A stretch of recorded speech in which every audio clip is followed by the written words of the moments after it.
Hallelujah, hallelujah.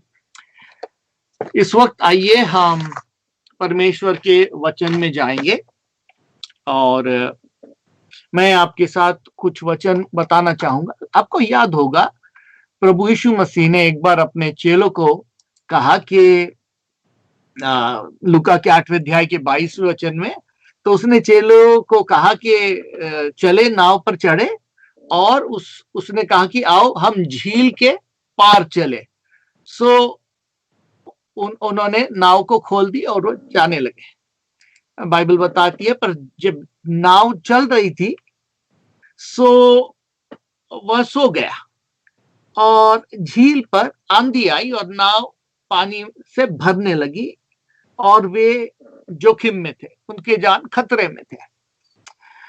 तब उन्होंने पास आकर उसे जगाया और कहा, हे स्वामी, स्वामी, हम नाश हुए जाते हैं, हम नाश हो रहे। दूसरे हिस्से में जो यही हवाला है उसमें लिखा है, हे प्रभु, तुझे फिक्र नहीं हम नाश हो रहे, तेरे को फिक्र नहीं है, हम लोग नाश हो रहे। तब उसने उठकर आंधी को और पानी की लहरों को डांटा, कुछ ये भी नहीं कि रोका, डांट लगा दी, और वे थम गए और वो चैन से सो गया, चैन हो गया। और उसने कहा, तुम्हारा विश्वास कहाँ था या कहाँ है? पर वे डर गए और अचंभित होकर आपस में कहने लगे, ये कौन है जो आंधी और पानी भी उसकी आज्ञा देता है, वो उसकी मानते हैं। तो प्रभु यीशु मसीह का प्रश्न देखो, प्रभु यीशु मसीह का प्रश्न है, तुम्हारा विश्वास किधर है? और वो जवाब में दे रहे, बाप रे, ये कैसा आदमी है, आंधी और पानी भी इसकी हुक्म मानते हैं। तो बाइबल बार बार बताती है हमको, प्रभु यीशु मसीह चाहते कि उसके चेले जो है वो प्रौढ़ बन जाए, उनका विश्वास बढ़ जाए। तो प्रभु यीशु मसीह उनसे पूछते कि तुम्हारा विश्वास किधर है, क्या हो गया तुम्हारे विश्वास को? अब मेरे को क्यों उठाना पड़ा तुमको? तुम लोग क्यों नहीं अपने विश्वास को यूज करे? इसका मतलब ये परमेश्वर के योजना में ये लोग थे, है ना। बाइबल बताती है रोमियो के 8वें अध्याय में कि जो लोग परमेश्वर से प्यार करते हैं उसके इच्छा के अनुसार बुलाए गए हैं। देखो, परमेश्वर से प्यार करते हैं ना वो लोग, परमेश्वर की इच्छा से बुलाए गए, उनके लिए सब बातें मिल मिलाकर भलाई पैदा करती। तो उसमें जब आंधी तूफान आ गए, यीशु मसीह ने क्या किया? डांट लगाई।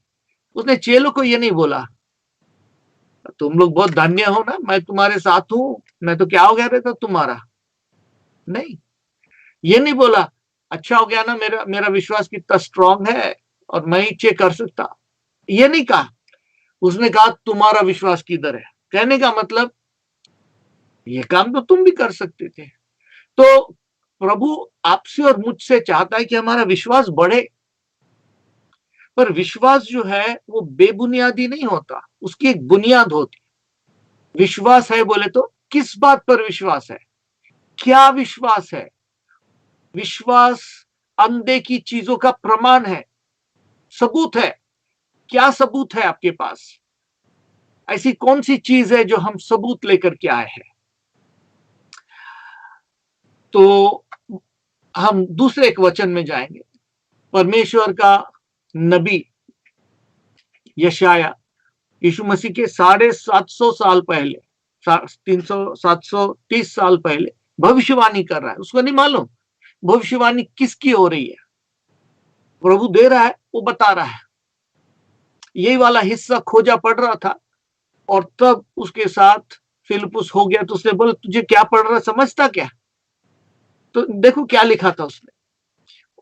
नबी को प्रभु ने बताया, निश्चय हमारे रोगों को उसने सह लिया है, निश्चय उसने हमारे रोगों को सह लिया है। हमारे रोग सह लिया उसने, हमारे दुखों को उठा लिया है।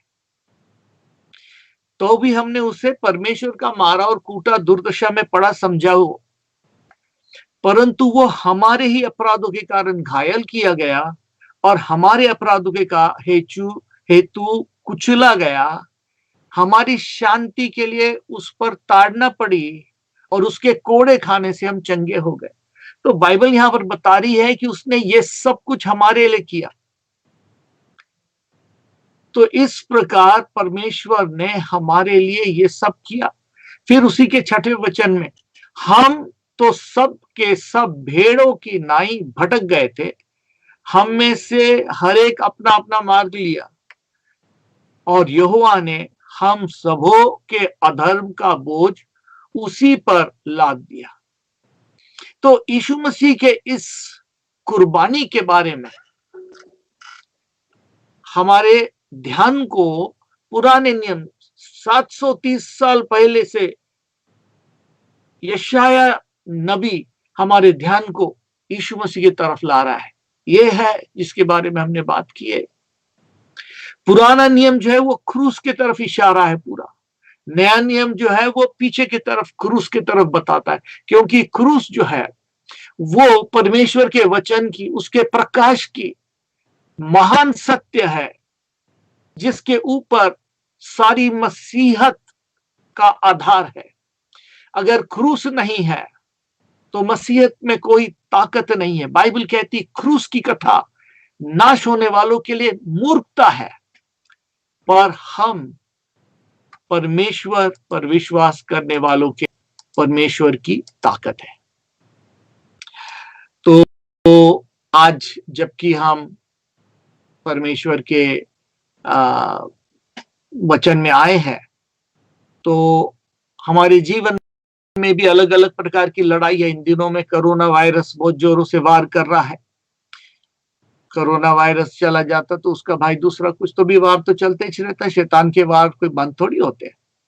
जीवन संघर्ष है, अलग अलग प्रकार के संघर्ष है, आत्मिक संघर्ष है, शारीरिक संघर्ष है, हमें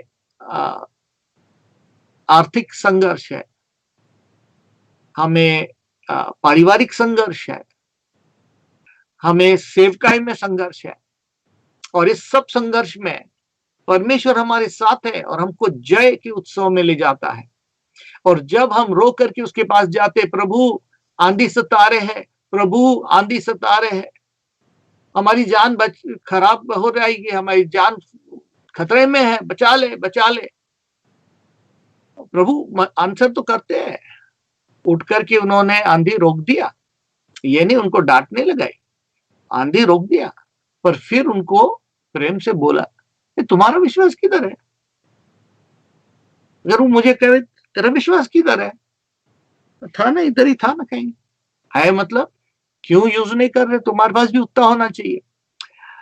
सो प्रभु ने जो कुछ हमारे लिए किया उसको हमारे जीवन में हमको वास्तविकता में कैसे लेकर के आना, आज मैं वो आपके साथ शेयर करना चाहता हूं। व्यक्तिगत रूप से जो यीशु ने किया उसको अपने जीवन में हमको कैसे लगाना है। बाइबल बताती है प्रकाशित वाक्य के 12वें अध्याय में, तो हम जो मसीह के संत लोग हैं, प्रभु यीशु मसीह के पहले आगमन में जब बादलों में आएगा, उसमें हम पहले पुनरुत्थान के भागी होंगे और हम जो जीवित है जी उठेंगे, और जो पहले मर गए वो मसीह के साथ आएंगे, और जो मसीह में सोए हुए वो भी जी उठेंगे। और बाइबल बताती है कि प्रकाशित वाक्य के 12 में ये प्रभु के जो सामर्थी लोग थे, तो आकाश मंडल में जहां पर शैतान का अपना राज्य है, इस पृथ्वी का, इस वातावरण का वो बादशाह राजकुमार कहलाया, है ना। तो आदम ने जो गुनाह किया तो आदम का अधिकार उसको मिल गया, इसलिए उसने यीशु मसीह से कहा ये सारा अधिकार मैं तुझे दे दूंगा, झुककर प्रणाम कर। यीशु मसीह ने कहा नहीं, तो वो अधिकार प्रभु यीशु मसीह ने क्रूस पर पूरा दाम दे करके उसने ले लिया। इस अधिकार को अब तक प्रभु ने उसको पूरा खत्म नहीं किया है। कलीसिया को अधिकार दिया है कि उसके कामों के ऊपर अधिकार हो, पर बाइबल कहती है जब हमारा प्रभु यीशु मसीह उसके द्वितीय आगमन में अपने कदमों को इस पृथ्वी पर रखेगा, तो बाइबल कहती तब हम ये कहेंगे ये दुनिया के राज्य हमारे प्रभु के राज्य हो गए हैं। आज तक नहीं है, आज तक नहीं है, पर वो दिन होगा। पर तब तक के परमेश्वर ने आपको और मुझे अधिकार दे दिया है शैतान के सब कामों के ऊपर। बाइबल यहां बताती है कि फ्यूचर में प्रकाशित वाक्य के 12वें अध्याय में जब प्रभु के संत लोग देखेंगे कि शैतान का भी यहां पर हलचल चालू है, तो वो क्या करते हैं? देखिए प्रकाशित वाक्य 12:11, और वे मेमने के लहू के कारण और अपने गवाही के वचन के कारण उस पर जयवंत हुए, और उन्होंने अपने प्राणों को प्रिय ना जाना, यहां तक कि मृत्यु भी सह ली। तो उन्होंने शैतान का सामना किया और उसको वहां से खदेड़ करके जमीन पर फेंक दिया। किस तरह किया? उन्होंने मेमने के लहू के कारण और अपने गवाही के कारण। तो आज की जो शिक्षा है उसको इस चीज को समझना है कि व्यक्तिगत रीति से प्रभु यीशु मसीह ने जो किया उसको अपने जीवन में कैसे हम लगाए। तो बाइबल हमें बताती है नए नियम का तरीका जो है वो यही है कि हम यीशु मसीह के खून को, ठीक है, निर्गमन के किताब में 12वें अध्याय में जब पहला फसह का उद्घाटन हुआ या परमेश्वर ने उसको दिया, तो उस फसह को वो इस तरीके से मनाने वाले थे क्योंकि उस रात मौत का फरिश्ता जो है वो सारे मिस्र से जाने वाला था।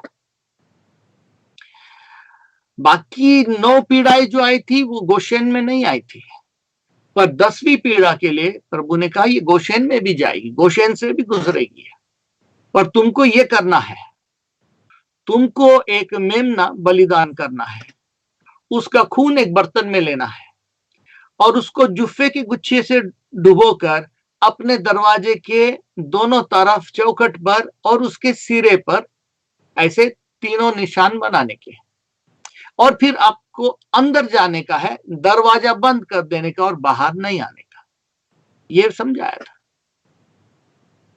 और उसने कहा कि जब मौत का फरिश्ता वहां से जाएगा और आपके दरवाजे पर उस खून के निशाने को देखेगा, तब वो उस घर में प्रवेश नहीं करेगा, उस घर को कूच कर वो चला जाएगा। अब सोचो आप कि एक परिवार ने नया अगर लिया होगा अपना घर, तो पप्पू की माँ बोली होंगी कि देखो पप्पू के पापा तुम वो खून दरवाजे पे मत लगाना, अपना नया दरवाजा है ना, वो दरवाजा बहुत उसका खराब दिखेगा, उसमें वो खून मत लगाना।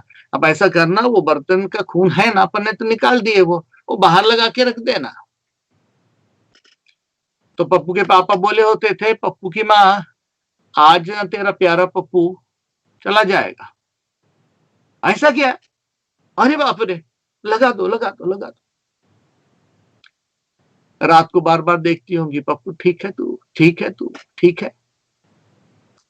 बाहर दरवाजे पर खून लगा हुआ है, क्योंकि जिस दरवाजे पर वो खून देखेगा वो खून कहेगा मौत के फरिश्ते को ये खुदा की प्रॉपर्टी है, ये खुदा की जगह है, यहां पर तुम नहीं आ सकते, यहां मना है, एंट्री मना है, इधर नहीं घुस सकते। तो खून एक प्रोटेक्शन की दीवार उनके लिए बनी। जब तक के खून जो बहाया गया था लगाया ना जाए तब तक असरदायक नहीं होगा। बाइबल कहती है रोमियो 10:10 में, क्योंकि धार्मिकता के लिए मन से विश्वास किया जाता है, विश्वास मन से किया जाता है, और उद्धार के लिए मुंह से अंगीकार किया जाता है। समझने की कोशिश कीजिए।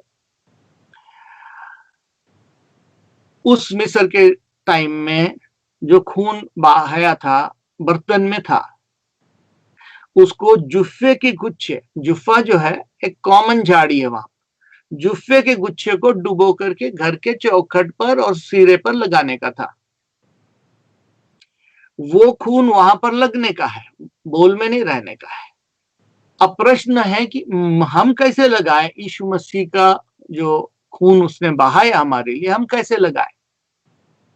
बाइबल बताती है खून क्या करता है, उसको हम मन से समझे और विश्वास करें और फिर अपने लिए उसका अंगीकार करें। बाइबल कहती उन्होंने कैसे जय पाई? उन्होंने खून के, यीशु मसीह के खून और अपने मुंह के गवाही से उन्होंने जय पाई। और फिर हमने पढ़ा मनुष्य हृदय से विश्वास करता है, दिल से विश्वास करता है और मुंह से अंगीकार करता है तो वो कार्यशील हो जाते। प्रभु चाहता हमारा विश्वास स्ट्रांग रहे, पर हमारे स्ट्रांग विश्वास के लिए हमको बुनियाद चाहिए। किस बात पर होगा? और प्रभु यीशु मसीह का जो बलिदान हुआ, वो बलिदान हमारे लिए संपूर्ण बलिदान हुआ। इसलिए प्रभु यीशु मसीह ने अपने चेलों से कहा कि जब कभी तुम इस रोटी में से खाते हो, इस दाखरस में से पीते हो, मेरे याद के लिए यही किया करो। यीशु मसीह को तकलीफ नहीं हो रही थी कि अकेला फील हो रहा था कि मेरे को याद करना, तुम लोग भूलना नहीं, ऐसी बात नहीं थी। यीशु मसीह कह रहा था कि मैंने जो तुम्हारे लिए किया है उसका असर तुम्हारी जिंदगी में होने के लिए उसको भूलना मत, उसको नियमित याद रखना। क्या याद रखना है? कौन सी बातें?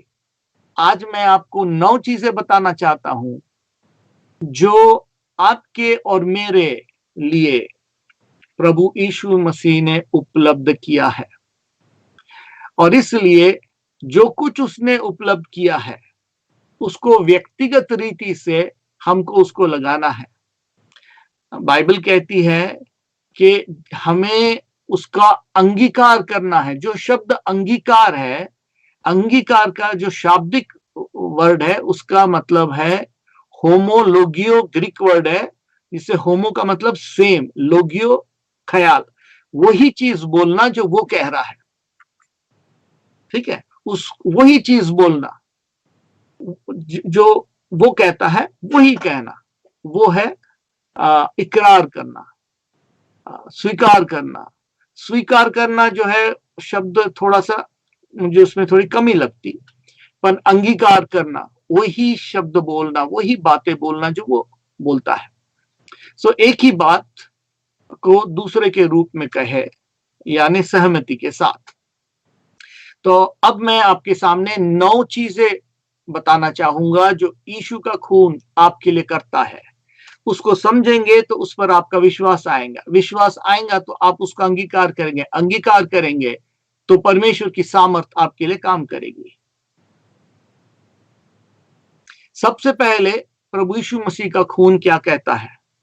प्रभु यीशु मसीह का बलिदान, उसका खून जो हमारे लिए बहाया गया, वो खून जो नए नियम का खून है, पुराने नियम का वो खून नहीं जो उन्होंने चौखट पर लगाया था, पर ये परमेश्वर के इकलौते बेटे का निष्कलंक खून है। याद है, वो निष्कलंक खून इसीलिए नहीं कि प्रभु यीशु मसीह ने पाप नहीं किया, वो पाप के स्वभाव से पैदा भी तो नहीं हुआ, वो आत्मा के ताकत से पैदा हुआ, कुंवारी मरियम से। वो पाप से पैदा ही से पाप रहित था, पैदा ही से। आदम को भी परमेश्वर ने पाप रहित पैदा किया, पर जब पाप आ गया, आदम में सब पाप में पैदा होते हैं।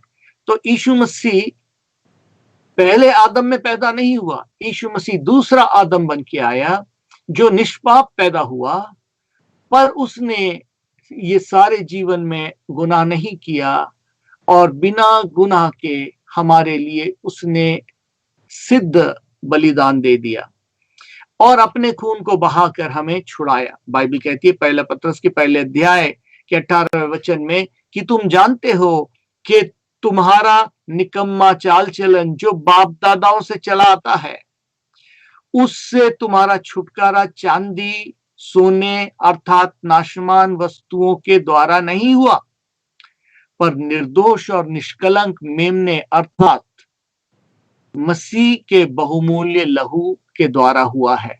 इसका मतलब प्रभु यीशु मसीह ने अपने खून से आपका छुटकारे का दाम दे दिया है। कौन सा छुटकारा? शैतान के बादशाहत में, वो पुराना निकम्मा चाल चले उसमें से प्रभु ने क्या किया, पूरा दाम दे के छुड़ा लिया। कितना बड़ा काम है कि प्रभु ने कहा अभी छुड़ा लिया और मैंने तुम्हें अपना बेटा बेटी बनाया। बाइबल कहती वो अपनों के पास आया, अपनों ने उसे कबूल नहीं किया, पर जितनों ने उसे कबूल किया उनको उसने अपने बेटे बेटी बनने का हक बख्शा। तो जितनों ने मसीह यीशु को कबूल किया है, जितने उसके पास है, प्रभु यीशु मसीह ने उनके गुनाह का पूरा दाम दे दिया। अब प्रश्न उठता, क्या आप विश्वास करते, क्या आप इस बात पर विश्वास करते कि उसके खून से उसने आपको खरीदा है? अगर आप दुकान जाकर कुछ खरीद के लाते, अपने घर में रखते और कोई आकर बोलता ये चीज हमारी है, आप रसीद निकाल कर लाते, रसीद बताते, है कि नहीं, कि ये चीज मेरी है। आपको खुदावंद यीशु मसीह ने जो खरीदी किया उसकी रसीद दिया उसने, सोने और चांदी से नहीं, मैंने मेरे खून से खरीदा है। और जब आप दिल से विश्वास करते और मुंह से अंगीकार करते और रसीद आप बताते कि मैं उसके खून से खरीदा गया हूं, खरीदी गई हूं, शैतान को मालूम है वो दरवाजे पे खून देखेगा तो नहीं आ सकता अंदर। तो ये हमारी गवाही होनी चाहिए, मैं ईश्वर के से, मेरा ईश्वर के साथ संबंध है। तो इस चीज को कहे कि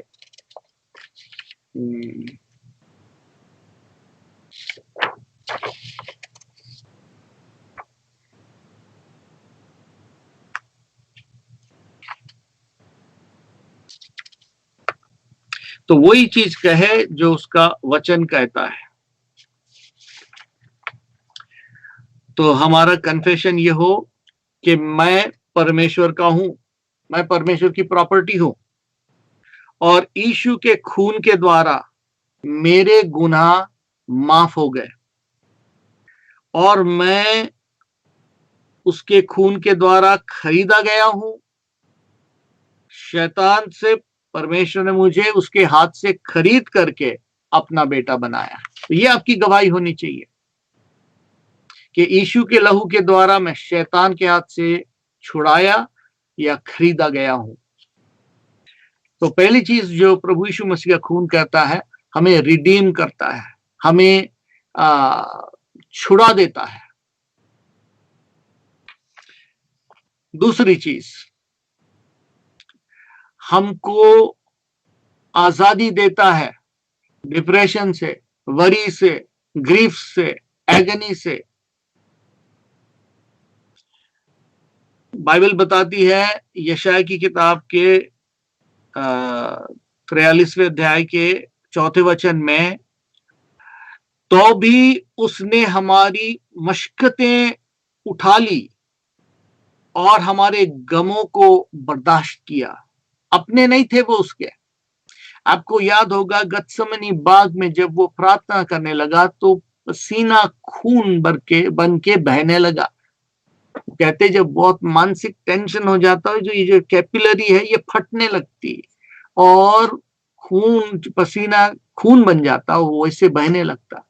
तो उसने गत्समनी बाग में खून बहाया आपके लिए, मेरे भी लिए, और उसने हमारे दुखों को उठाया। बाइबल कहती है यशाया 53 का 4 अगर आप पढ़ेंगे, उसने हमारे चिंता, निराशा, उनको सबको उठाया। निश्चय उसने हमारे रोगों को सह लिया और हमारे ही दुखों को उठा लिया। उसने हमारे दुख उठाए, उसने हमारे गम उठाए, हमारे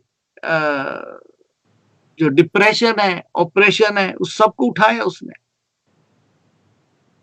बाइबल कहती है कि जब वो वेदना में था, लूक 22:44, जब वेदना में था उसने प्रार्थना की, तो ये इस वेदना के कारण उसका खून पसीना बनकर बहने लगा और जमीन पर गिरा। अगर प्रभु ने आपके सारे वेदनाओं को, आपके सारे डिप्रेशन को, आपके सारे टेंशन को यीशु ने अगर उठा लिया है, क्या आप इस चीज को देख सकते कि वो कह रहा है मैंने उठा लिया है, आप कहे उसने उठा लिया है। और जैसे ही आप वही कहेंगे जो वो कहता है, आप वही कहेंगे जो वो कह रहा है, तो वो सामर्थ्य आपके लिए कार्यशील हो जाएंगी और आपकी ये तकलीफ हट जाएंगी। समझ रहे आप इस बात को? तो हमारा अंगीकार क्या है? मैं आजाद हूं। यीशु ने मेरी सारी देखभाल और चिंताओं को पूरा किया है। मैं यीशु के लहू से आजाद हूं। तो ये दूसरा था, यीशु मसीह ने हमारे लिए क्या किया। तीसरा, शरीर, मन और आत्मा की चंगाई ना। सबसे बड़ा तो उसने हमारे गुनाहों को उठाया है ना, पर गुनाहों को तो उठाया उसने, पर और भी चीजें किया उसने। हम एक दो लेकर के क्यों खुश हो? पूरा पूरा लेने का, जो उसने जो कुछ किया सब लेने का ना। नहीं तो प्रभु बोलेगा तूने पूरा नहीं किया, मैंने सब कुछ भी दिया था तेरे लिए, थोड़ा ही लिया तूने। तो इसलिए इस चीज को समझना, क्योंकि ये एक बार का प्रचार नहीं है। मैं आपको प्रचार नहीं कर रहा, वही बातें बता रहा जो आपको मालूम है। मैंने सिर्फ इसको संगठित किया क्रम अनुसार कि हम इसको दैनिक बना दे, हम इसको हमारे चरित्र में उतार दे, कि हम ये बोले, विश्वास करे मन में और मुंह से उसका अंगीकार करे और विश्वास करे। क्योंकि प्रभु चेलों से कहता था तुम्हारा विश्वास किधर है? क्योंकि हमारा विश्वास इस सच के ऊपर होना चाहिए कि प्रभु ने मेरे लिए क्या किया, प्रभु ने मेरे लिए क्या किया। क्योंकि अगर प्रभु ने किया है तो फिर मेरे को उसका फायदा मिलना चाहिए। तो शरीर, मन और आत्मा की चंगाई के लिए उसने योजना बनाई है। तो पहला पत्रस 2:24 बाइबल कहती, वह आप ही हमारे पापों को अपनी देह पर लिए हुए क्रूस पर चढ़ गया, जिससे हम पापों के लिए मर के धार्मिकता के लिए जीवन बिताएं। उसी के मार खाने से तुम चंगे हो गए। तो यहाँ बाइबल कहती है कि उसके मार खाने से हम चंगे हो गए हैं। तो चंगाई की बात हो रही है इधर। तो प्रभु ने हमको चंगाई के लिए पूरा दाम उसने दे दिया है ना। यशाया 53:5 में हम पढ़ते हैं, परंतु वह हमारे अपराधों के कारण घायल हुआ और हमारे अधर्म के हेतु कुचला गया, और हमारी शांति के लिए उस पर ताड़ना पड़ी, और उसके कोड़े खाने से हम चंगे हो गए। उसके कोड़े खाने से हम चंगे हो गए। तो ये यशाया 53:5 में वो कहता है। तो कभी कभी लोग कहते हैं नहीं नहीं वो आत्मिक बातों का है, शारीरिक बीमारी का नहीं है। पर अगर आप मत्ती का 8वां अध्याय पढ़े, उसके 17वें वचन में, तो बाइबल बताती है जब प्रभु यीशु मसीह पतरस के यहाँ गए थे, उसके सास को उन्होंने ठीक किया, और फिर बाद में बहुत सारे लोग आए, उनको चंगा किया।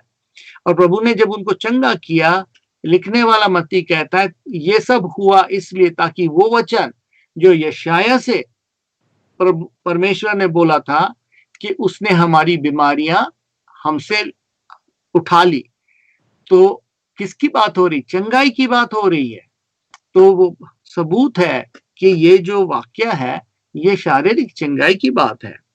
फिर पतरस कहता है पहले पतरस 2:24 में कि उसके मार खाने से, उसके कोड़े खाने से, उसने जो कोड़े सहे, यहूदी इतिहास बताता है 39 कोड़े सहे। उन 39 कोड़े में जो उसका बदन तोड़ा गया, उसका खून हमारे लिए बहा, उसमें हमारी बीमारियां शामिल थी। तो अगर उसने आपकी बीमारी उठा लिया है, आपको फिर उठाने की जरूरत तो नहीं है। जब आप दिल से ये विश्वास करेंगे उसने मेरी बीमारियां उठा लिया है, और मुंह से अंगीकार करेंगे, है ना। आज मैं ये वचन बताने वाला था, मेरी तबीयत बहुत खराब होने लगी, और मुझे जब भी मैं ये वचन के बारे में बताने की कोशिश करता था, ऐसा लगता कि वो वचन मेरे लिए अगेंस्ट में हालात पैदा शैतान करता। तो मैं बोला मैं वही बताऊंगा जो मेरा विश्वास है, क्योंकि इसी वचन पर मैं भी खड़ा हूं। मैं दिल से विश्वास करता हूं और मुंह से अंगीकार करता हूं, और परमेश्वर का वचन सच है। अभी तक परमेश्वर ने हमेशा उठाया, और उसका वचन कार्यशील है। बाइबल कहती क्रूस की कथा नाश होने वालों के लिए मूर्खता है, हम सामर्थ पाने वालों के लिए परमेश्वर की ताकत है। तो परमेश्वर की ताकत हमारे साथ पार्ट टाइम रहने की जरूरत नहीं है, फुल टाइम रखे अपने साथ। तो हमारा अंगीकार क्या होना चाहिए? हमारा अंगीकार ये होना चाहिए, मैं चंगा हूं। आप बोले पीछे, जोर से बोले, मत डरो, शैतान को बताओ, मैं चंगा हूं। यीशु ने मेरे लिए 39 कोड़े का सामना किया, 39 कोड़े सहे। मेरी बीमारी यीशु ने ले ली थी। मैं यीशु के कोड़े खाने के द्वारा चंगा हूं। मैं चंगी हो गई, मैं चंगा हूं, क्योंकि यीशु मसीह ने मेरे लिए कोड़े सह लिए। तो दिल से विश्वास करे और मुंह से अंगीकार करे, क्योंकि जो दिया हुआ खून है जब तक लगाया नहीं जाएगा तब तक कार्यशील नहीं होगा। तो जो जो प्रभु यीशु मसीह ने किया है आपके लिए, दिल से विश्वास करना पड़ेगा। दिल से विश्वास करने का मतलब, उस बर्तन में आपने जुफ्फे की गुच्छा डुबा दिया।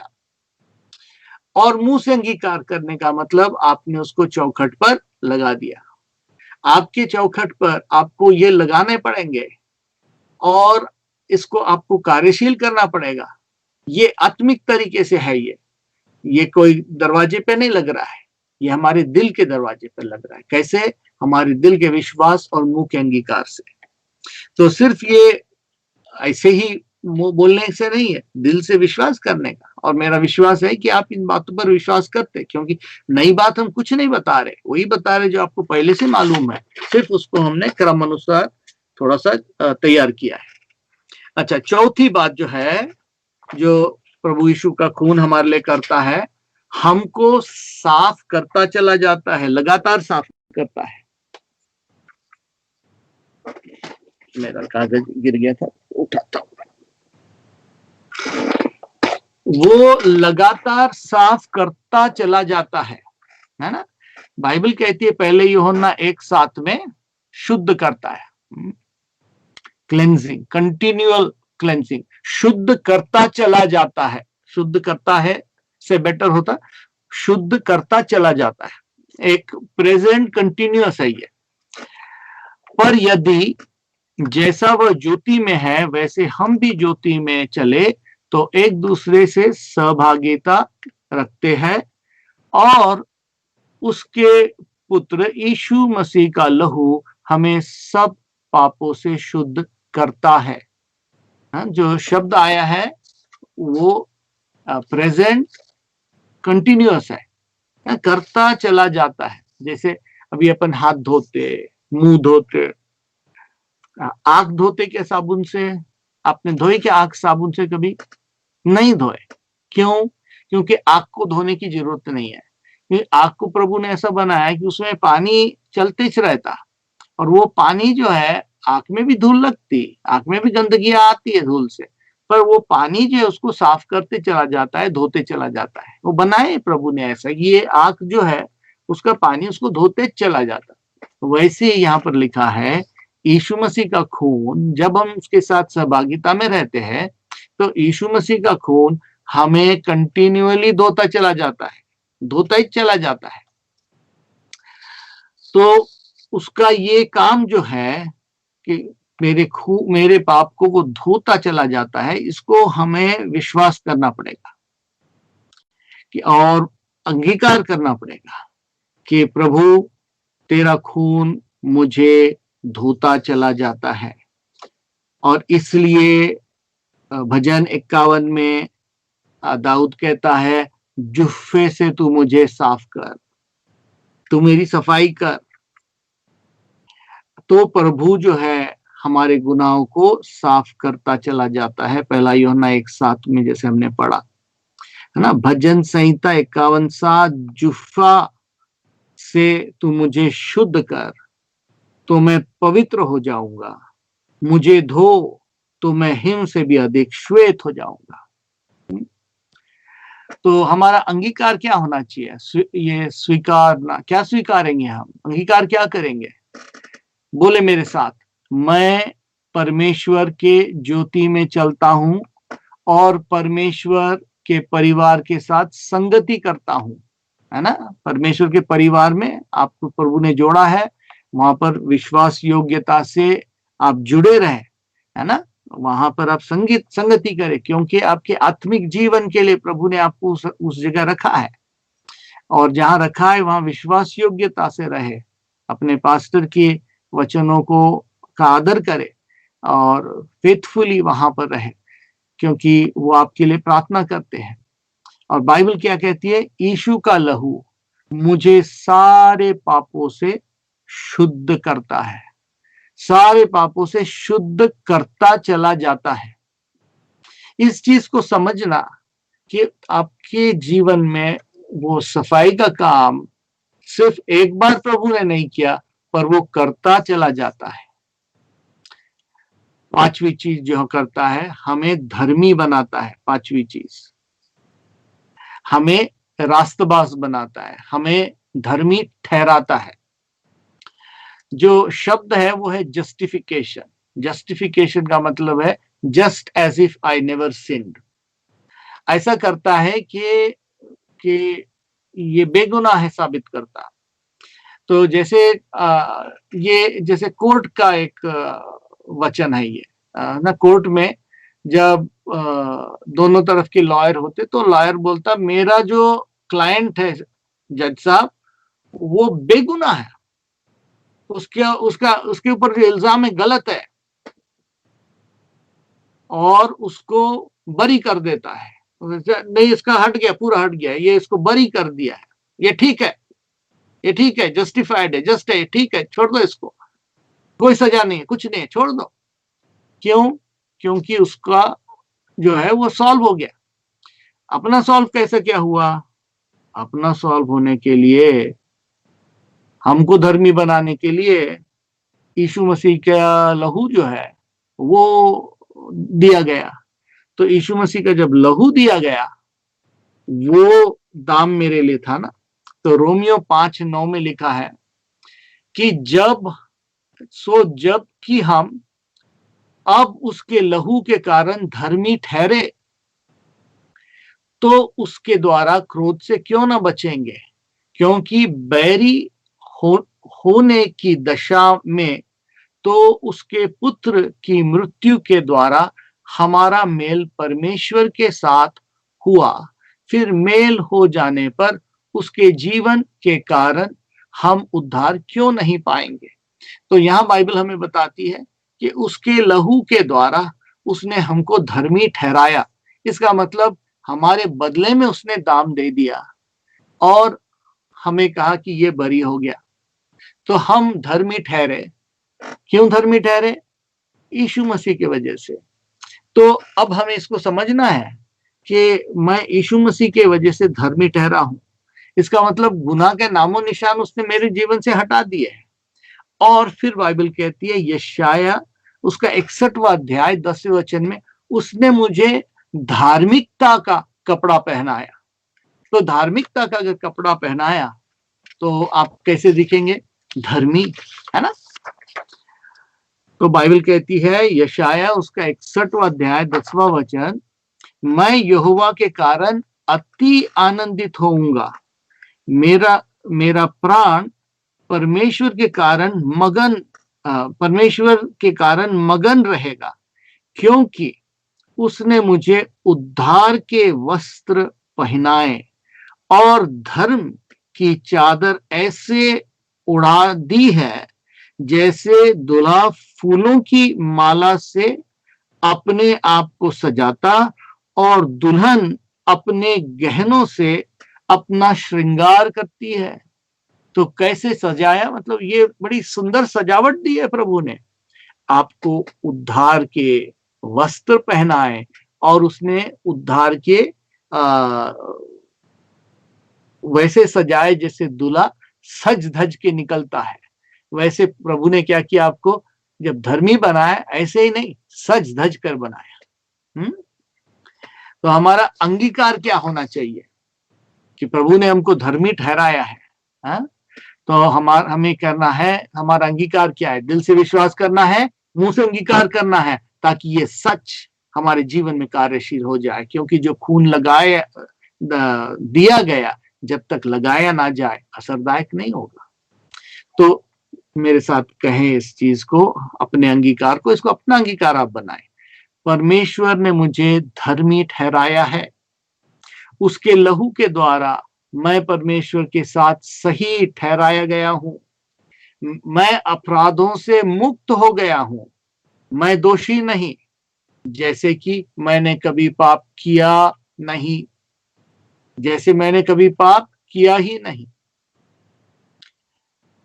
ये नहीं कि मैंने पाप नहीं किए किए, पर प्रभु ने क्या कर दिया, सब धोकर नामो निशान हटा दिया। तो इसलिए उसने मुझे धर्मी ठहराया। आप बोलेंगे मेरे को धर्मी ठहराने लायक नहीं लगता, लायक तो हम कोई भी नहीं है ना। प्रभु ने हमको लायक बनाया क्योंकि उसने उतना बड़ा दाम दिया हमारे लिए। तो इसके बाद जो छठवां वाला है वो है पवित्र करना। धर्मी ठहराने और पवित्र करने में थोड़ा सा फर्क है। जो इंग्लिश का वर्ड है वो है सैंक्टिफिकेशन। सैंक्टिफिकेशन या पवित्रकरण का अर्थ यह है कि कभी कभी हम एक कोई बर्तन लेते और उसको अलग रखते कि ये हमारे खास काम के लिए है। हम कोई सोने का बर्तन रखते या कुछ ऐसे चांदी का कप रखते या कुछ रखते, हम खास काम के लिए यूज करते उसको। या कोई कपड़ा होता हम उसको अलग रखते कि यह खास दिन के लिए पहनेंगे। मंदिर में जो चीजें थी उसको उन्होंने समर्पित किया था कि ये खास कामों के लिए, उस काम के अलावा उसको नहीं यूज करेंगे। वैसे जो पवित्रकरण है मतलब एक उद्देश्य के लिए अलग किया जाना। परमेश्वर ने जब आपको चुना उसने एक उद्देश्य के लिए आपको अलग किया। जिसको प्रभु अलग करता है उसके ऊपर उसका विशेष ध्यान होता है, क्योंकि उसको पता है मैंने इसको क्यों अलग किया, किस काम के लिए अलग किया। तो हम अलग किए लोग हैं, इसी अलग इसलिए नहीं किया कि कुर्सी पे सज धज कर बैठे और मुस्कुराते रहे, है ना। इसलिए नहीं किया, इसलिए किया कि हम वो पवित्र काम जिसके लिए उसने बुलाया है वो करें। तो परमेश्वर ने आपके जीवन में पवित्रकरण किया है। तो बाइबल बताती है इब्रानियों 13:12 में, इस कारण यीशु मसीह ने भी लोगों को अपने ही लहू के द्वारा पवित्रता करने के लिए फाटक के बाहर खून उठाया, दुख उठाया। तो यहाँ बाइबल बताती है कि यरूशलेम के फाटक के बाहर अर्थात गोलगोथा पहाड़ पर यीशु मसीह ने अपना खून क्यों बहाया, ताकि लोगों को पवित्र करे, लोगों को अलग करे। तो ये अलग करने का काम जो है प्रभु आपके और मेरे जीवन में करता है, क्योंकि वो आपको जब देखता है वो कहता है ये मेरे विशेष लोग हैं, ये मेरे चुने हुए लोग हैं। और चुने हुए लोगों के साथ वो गहराई से काम करता, उनके प्रार्थनाओं को सुनता, उनके लिए बड़े बड़े काम करता। उतना ही नहीं, जब वो इधर उधर भटकते तो उनको खींचता भी है वो जम के। फिर आप बोलते हैं मेरे को इतने जोर से खींचा, वो लोग दूसरे ऐसे किए उनको नहीं खींचा। नहीं, आप स्पेशल हो, आप स्पेशल हो क्योंकि उसने आपको पवित्र बनाया है, सैंक्टिफाई किया है, आपको अलग बनाया, खास काम के लिए अलग किया उसने। तो आपका हमारा अंगीकार क्या होना चाहिए, हम इस बात का अंगीकार करें, मैं परमेश्वर के द्वारा अलग किया गया हूं, अलग की गई हूं।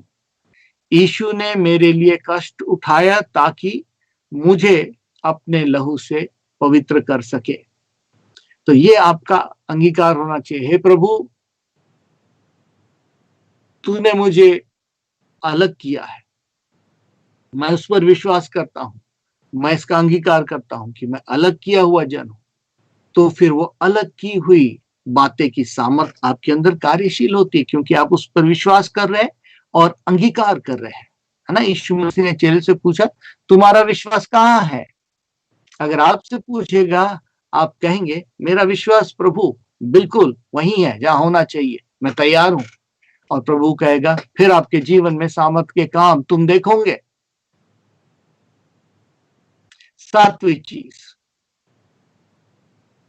जीवन और बहुतायत का जीवन। यूहन्ना के 6वें अध्याय में प्रभु यीशु मसीह ने थोड़ा मुश्किल वाला वचन दिया था। उसने कहा कि जब तक तुम मेरा मांस ना खाओ और जब तक तुम मेरा खून ना पियो तो तुम्हारा मुझ में कोई हिस्सा नहीं है, क्योंकि मेरा मांस खाने के लिए है रोटी और मेरा लहू जो है वो पीने के लिए है। मेरे को पता नहीं आप के बारे में, पर अगर मैं ये सुना होता तो मुझे भी ऐसे लगता मैं क्या मांस खाने वाला लहू पीने वाला दिखता क्या? ये क्या बताया मेरा मांस खाना है और लहू पीना है? हम लोग कोई ये नरहरी लोग है क्या कि किसका मांस खाते हैं? ऐसा विचार आया होगा, और खासकर अगर कोई वेजिटेरियन होगा तो उसको तो और भी बुरा लगा होगा, है कि नहीं? तो बहुत लोग छोड़ के चले गए ये बात सुन के। यीशु मसीह के चेले जो थे वो नहीं गए, और तो उन्होंने बताया कि बहुत चले गए। तो यीशु मसीह ने उनसे पूछा, है ना, यूहन्ना के 6वें अध्याय के 66वें वचन में 666 है जी। तो यीशु मसीह ने उनसे पूछा, तुम भी जाना मांगते क्या? देखो, यीशु मसीह को कोई टेंशन नहीं रहती जब लोग चले जाते हैं। तो यीशु मसीह ने उनसे पूछा, तुमको भी जाने का है क्या? यीशु मसीह को उन्होंने कहा, जीवन की बातें तेरे पास है, तुझे छोड़कर हम कहां जाए? कहने का मतलब वो भी नहीं समझे थे ना इस चीज को, उनके लिए भी मुश्किल था, ये सभी के लिए था। पर उन्होंने बोला बाद में समझेंगे, कुछ तो होगा, ये बाद में समझे वो। यीशु मसीह ने ऐसा थोड़ी किया था, वो हाथ दिया बोला कि लाल तुम एक बाइट मार, तू एक बाइट मार, ऐसा नहीं था। यीशु मसीह ने सिर्फ कहा कि ये मेरी देह जो है ये खाने की रोटी है और मेरा खून जो है वो पीने का है। इसका एक आत्मिक अर्थ था, इसका एक अर्थ था कि तुम उसके असर को कबूल करोगे, तुम इसको जानोगे कि उसका बदन जो मेरे लिए टूटा गया और जो मैं उसमें जोड़ा जाऊं, ये रोटी को जैसे मैं कबूल करता वैसे मैं उसके बलिदान को जब कबूल करता, वो मेरा हिस्सा और मैं उसका हिस्सा बन जाता हूं। जब मैं उसका खून कबूल करता हूं, उसका खून और मेरा खून हिस्सा बन जाते हैं, क्योंकि मैं उसको कबूल कर रहा हूं, इस बलिदान को मैं कबूल कर रहा हूं। तो ये बहुत बड़ी बात है कि प्रभु यीशु मसीह हमको जीवन देने आए, उसके खून में, उसके मांस में उसने हमें जीवन दिया है ना। तो बाइबल कहती है लेवी व्यवस्था 17:11 में, जो लहू है उसमें ताकत है, जीवन जो है वो लहू में है। तो इस वजह से यीशु मसीह ने कहा जब तक वो ना आए तब तक हम इस रोटी में से खाते हैं, दाखरस में से पीते हैं। हम क्या कर रहे हैं? हम कह रहे हैं ये जीवन सिर्फ अपने ताकत से नहीं प्रभु, तेरे ताकत से। जब आप उस रोटी को ले रहे हैं, जब उस प्याले से पी रहे, प्रभु ये जीवन सिर्फ ये ताकत से नहीं पर तेरे ताकत से। पौलुस कहता कि अब मैं जीवित नहीं रहा, ये जीवन जो मैं जी रहा हूं वो मसीह मुझ में जी रहा है, मसीह की ताकत से मैं जी रहा हूं। वो अनुभव हमको होना चाहिए कि हम मसीह के ताकत से बहुत कुछ कर सकते हैं, और इसका जब हम अंगीकार करना शुरू कर देंगे, ये हमारे लिए असरदायक बन जाएगा। हाँ, ये हमारे लिए सामर्थ पैदा करने वाली फैक्ट्री बन जाएगी, क्योंकि ये कोई अंधविश्वास नहीं है ना, ये प्रभु यीशु मसीह के किए हुए कामों के ऊपर, पुनरुत्थित यीशु मसीह के किए हुए कामों पर हम विश्वास कर रहे हैं कि ये सब उसने किया। मैंने सिर्फ क्रम अनुसार आपके लिए बनाया ताकि हम इन चीजों को समझें। तो जीवन ही, पूरा जीवन प्रभु यीशु मसीह के सामर्थ्य से जीने के लिए प्रभु का आदेश है। बाइबल बताती है यूहन्ना 6 उसका 53वां अध्याय, यीशु ने उनसे कहा, मैं तुमसे सच सच कहता हूं, जब तक मनुष्य का पुत्र का मांस ना खाओ और उसका लहू ना पियो, तुम में जीवन नहीं। तो नए विश्वासी के लिए तो बहुत डिफिकल्ट होता है। जब मैं भी प्रभु में नया था, मेरे पापा तो वेजिटेरियन थे, तो ये बातें कोई हमको मतलब बेचैन करने वाली बातें थी, जैसे मांस खाना और लहू पीना बोले तो हम तो ऐसा पसंद नहीं करते। पर ये जीवन की बातें हैं। प्रभु यीशु मसीह ने हमारे लिए बहुत बड़ा दाम दिया है, और इसका कोई मांस खाने और लहू पीने से बात नहीं है। इसका विश्वास है कि उसका बदन मेरे लिए तोड़ा गया ताकि मैं जोड़ा जाऊं, उसका खून मेरे लिए बहाया गया ताकि मैं जीवन पाऊं, तो वो मुझे जीवन देता है।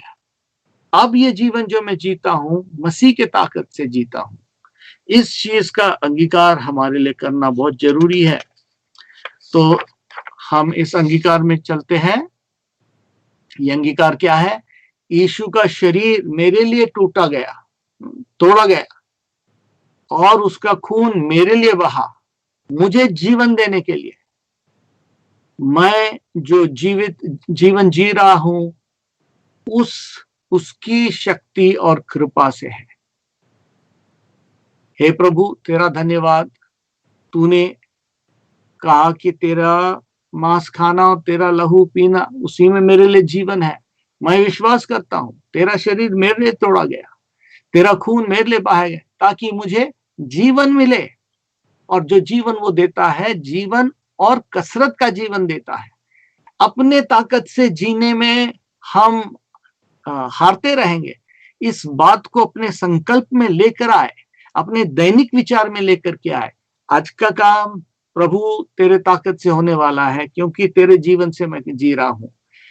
तूने मुझे जीवन दिया है। तेरे मांस और तेरे लहू से मुझे जीवन मिला है, वो मैंने कबूल कर लिया है। अब उसकी ताकत को मैं एक्सपेक्ट कर रहा हूं। आज मेरे जितने काम है उसमें प्रभु तेरी सामर्थ को मैं देखूंगा। आज मेरे सामने जितने हमले हैं, वो सारे हमले तेरे ताकत से निपटे जाएंगे। मैं आपको बताना मांगता हूं, आपका जीवन सामर्थी जीवन बन जाएगा। आठवीं चीज, यीशु मसीह का खून क्या करता है? आठवीं चीज, यीशु मसीह का खून क्या करता है? यहां पर हमें बाइबल बताती है कि प्रभु यीशु मसीह का खून इब्रानियों का 12:24 में, इब्रानियों 12:24, और नई वाचा के मध्यस्थ यीशु और छिड़काव का उस लहू के पास आए हो जो हाबिल के खून से उत्तम बातें कहता है। तो ये नए वाचा में जब हम आए हैं, तो ये प्रभु यीशु मसीह मध्यस्थता की आपके लिए प्रार्थना कर रहे हैं। पर उस मध्यस्थता के प्रार्थना की जो पीछे ताकत है, या जिस बिना पर कर रहे हैं, जिस आधार पर कर रहे हैं, वो खून है। क्योंकि बाइबल कहती है छिड़काव का खून है जो मध्यस्थता का काम कर रहा है। मध्यस्थता का मतलब कोई बीच में बात बनाते कि प्रभु इसका ये हो गया है, ये इसको हमने माफ कर दिया है, इसने आज थोड़ा सा झूठ बोला है पर अपन ने माफ कर दिया है उसको, ये खून इसके लिए बहाया है। तो ये खून जो है वो बोल रहा है।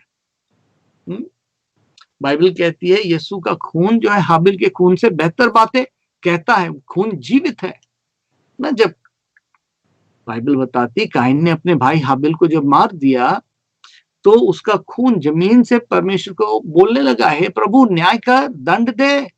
तो प्रभु ने हाबिल को कहा कि भाई तूने काइन को कहा कि तूने अपने भाई हाबिल का खून किया, वो खून जमीन से मेरे को बुला रहा है, मुझे सजा सुनानी पड़ेगी तुझे, क्योंकि खून में जान है, खून बोलता है।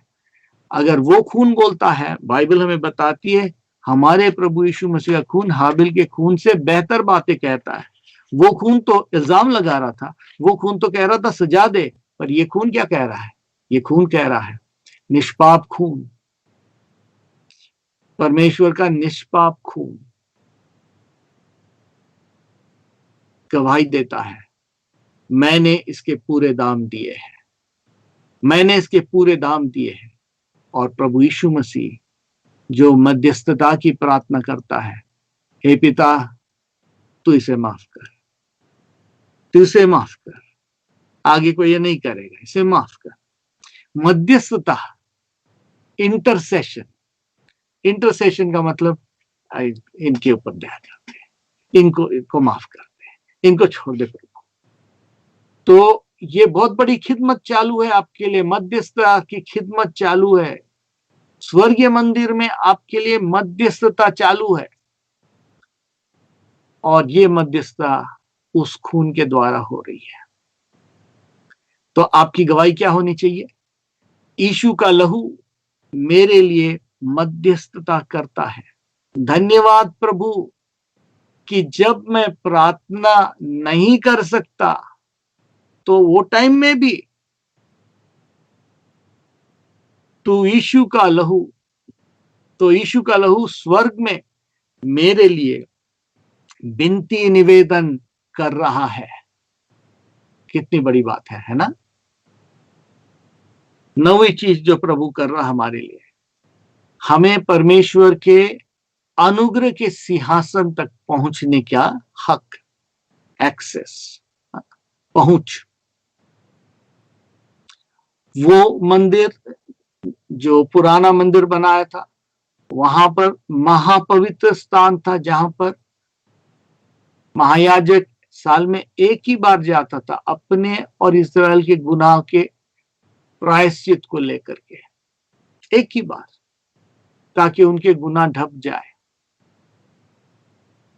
बाइबल बताती है यीशु मसीह हमारे लिए अपने खून को लेकर, वो हमारा हमेशा का महायाजक, एक ही बार परमानेंट, एक ही बार उसने अपने खून को लेकर उस हैकल में दाखिल किया, स्वर्गीय मंदिर में, और परमेश्वर के दाहिनी ओर जाकर बैठ गया।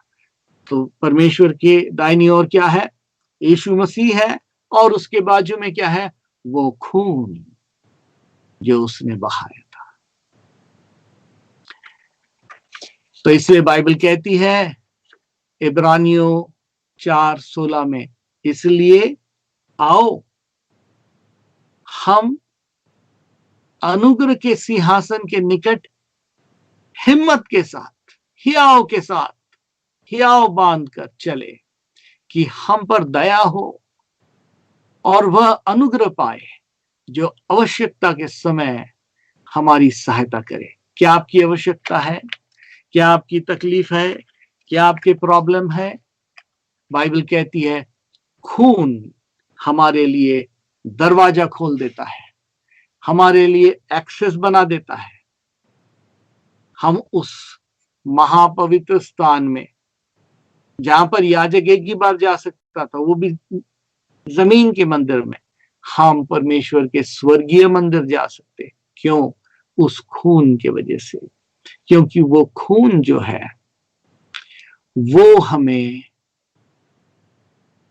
परमेश्वर के उपस्थिति में आने का हक देता है, क्योंकि हम उसके बेटे हैं, हम उसके चुने हुए लोग हैं, उसके अलग किए हुए लोग हैं। और प्रभु ने हक हमें दिया है कि हम परमेश्वर के सिंहासन के सामने बड़े हिम्मत के साथ आ सकते और हर एक आवश्यकता के लिए अपनी मदद ले सकते हैं। ठीक है? तो अब हमारा अंगीकार क्या होना चाहिए? तो करना क्या है? दिल से विश्वास, मुंह से अंगीकार। तो ये बातें मैं आपके साथ छोड़ जाऊंगा, ये प्रेजेंटेशन भी छोड़ जाऊंगा, आप उसको वापस से देख सकते हैं। अगर लिखे नहीं है, अगर लिखे रहेंगे तो आप इसके ऊपर ध्यान करना, 2-3 बार ध्यान करना, अपना अंगीकार खुद लिख के निकालना, इस वचन पर ध्यान करके उस वचन को अंदर उतरने देना, इस बात को समझना, जब तक के बहाया हुआ खून लगाएंगे नहीं तो असर नहीं होगा। तो इन सब 9 बातों में आप इस खून को लगाना अपने दैनिक जीवन में शुरू कर दे, उसका असर शुरू कर दे। क्योंकि क्रूस की कथा नाश होने वालों के लिए मूर्खता है, पर हम जीवन पाने वालों के लिए परमेश्वर की सामर्थ है। आपके जीवन में आप परमेश्वर की सामर्थ को महसूस करेंगे। और खासकर इन दिनों में, जबकि कोरोना वायरस एक तरफ से आ रहा है, धूप के दूसरे तरफ से है, और ना जाने टिड्डियां कहां से आ रही है। बाइबल ऐसे वक्त में खासकर और हमेशा भी हमें बताती है, अब मेरा धर्मी जन विश्वास से जीवित रहेगा।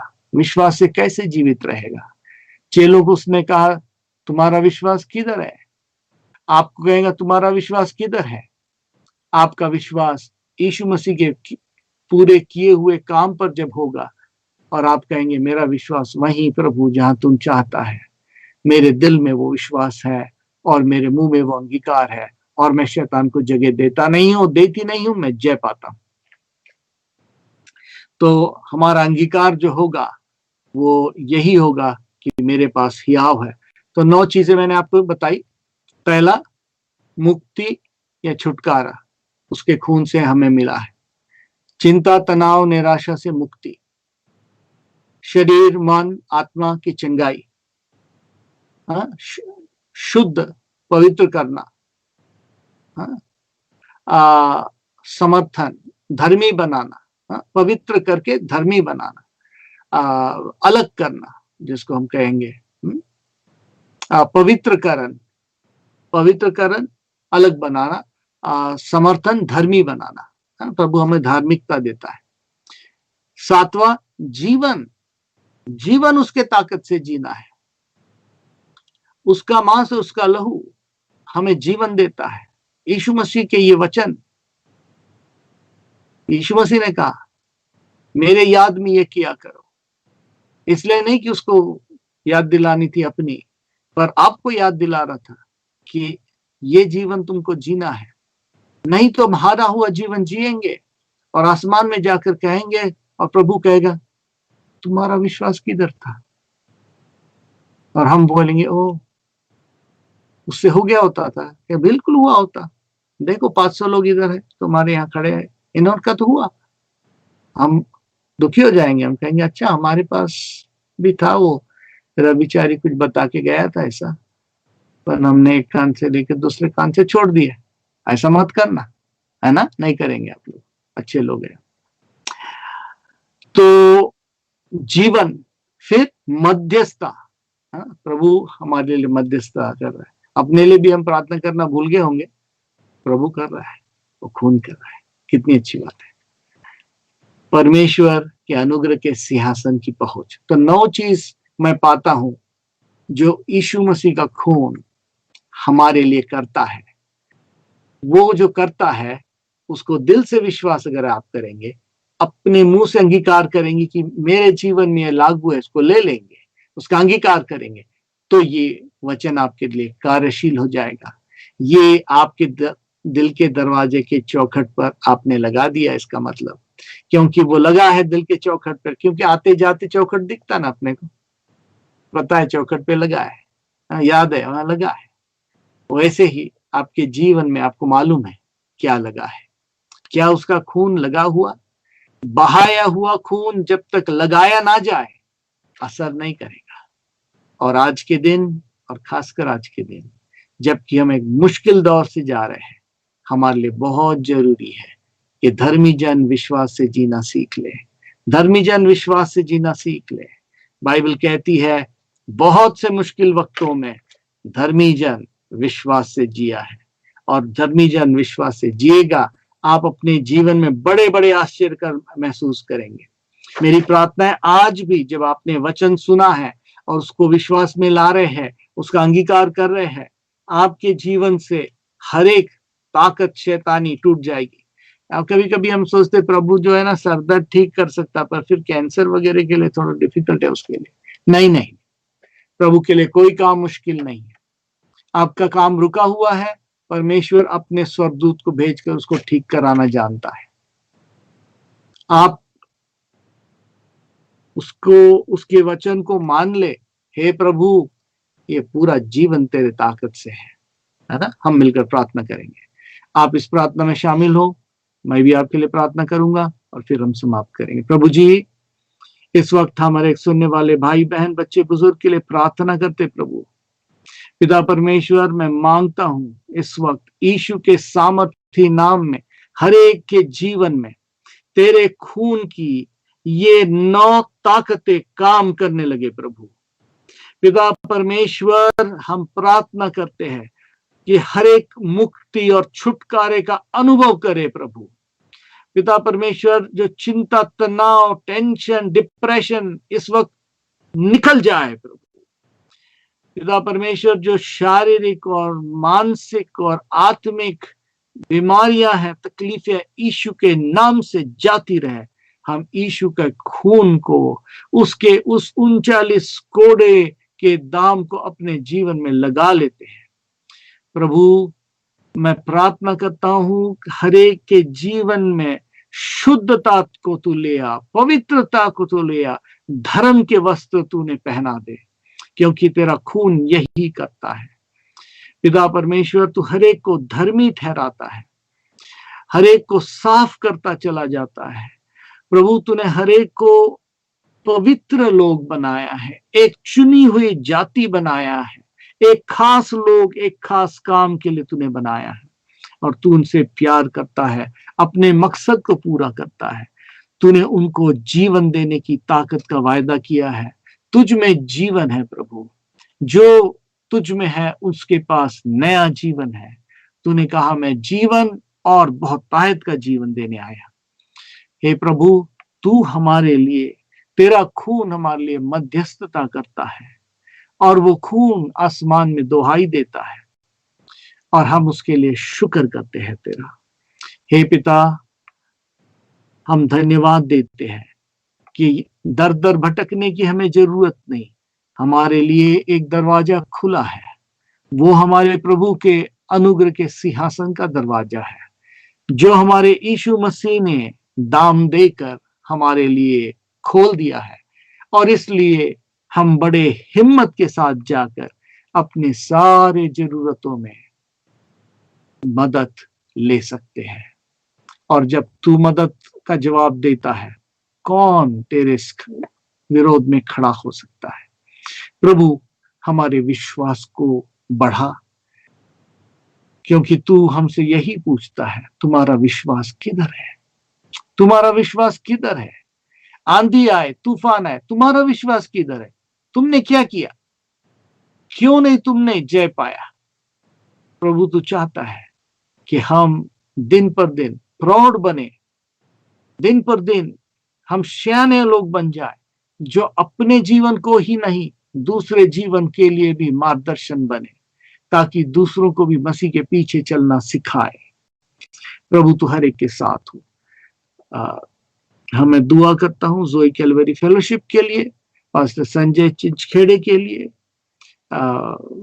पास्टर नी बाई के लिए, दोनों के लिए हम प्रार्थना करते हैं। आई के लिए प्रार्थना करते हैं प्रभु, हम अनुग्रह के लिए प्रार्थना करते हैं, आशीष के लिए प्रार्थना करते हैं। जितने भाई बहन उनके साथ सेवा में लगे हैं, उन सब के लिए हम प्रार्थना करते हैं। और कलीसिया के जितने लोग आज घर घर में सुन रहे हैं, प्रभु की सामत, आज पेंटिकुस्त का दिन है, प्रभु पवित्र आत्मा को आपके जीवन में नई तरीके से उंडेल रहा है। पवित्र आत्मा से भर जाओ और प्रभु के लिए बड़े बड़े काम करो। निराश ना हो, क्योंकि प्रभु आपके साथ है। प्रभु ने आपको चुना है, प्रभु ने आपको खरीदा है, और प्रभु ने आपके लिए बड़े काम किया है। प्रभु ने आपके लिए 9 चीजें किया है, आप इनमें से एक से भी वंचित है, और उसकी आप पूरा आशीष प्राप्त करें, क्योंकि प्रभु ने ये सब आपके लिए किया है। पिता परमेश्वर, हम तेरा धन्यवाद करते तेरे वचन के लिए, यीशु के नाम से प्रार्थना करते, आमीन और आमीन।